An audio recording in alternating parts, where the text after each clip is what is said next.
Recording studio अपहर।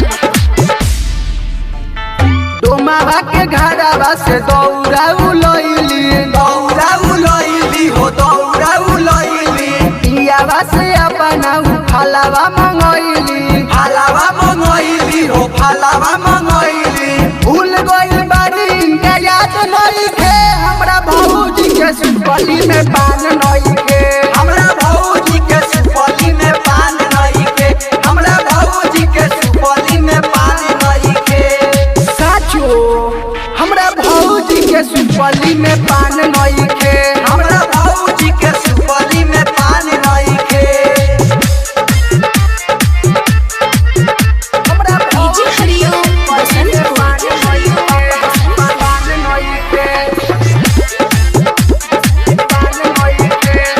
सजिया के देखनी उखिया के धोवत ननदो के साथे कोसिया के भरत भूल गइल बारी दिया याद नहीं के हमरा भौजी के सुपली में पान नहीं के हमरा भौजी के सुपली में पान नहीं के हमरा भौजी के सुपली में पान नहीं के डीजे हरिओम बसंत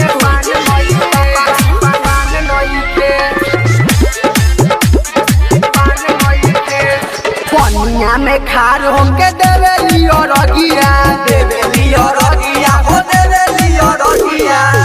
हे सूरज देव भइल भोर हरिया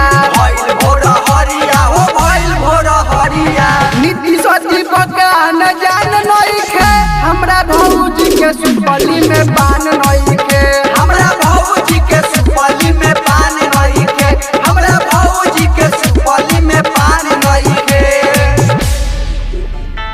डोमावा के घरवा से दौरा उलैली हो दौरा उलैली पियावा से अपना फलावा मंगैली हो फलावा मंगैली। भूल गइल बारी इनके याद नहीं थे हमरा भौजी के सुपली में पान नहीं के हमरा भौजी के सुपली में पान नहीं के हमरा भौजी के सुपली में पान नहीं के हमरा भौजी के सुपली में पान नहीं के हमरा भौजी के सुपली में पान नहीं के। Mix by Amit recording studio Aphar.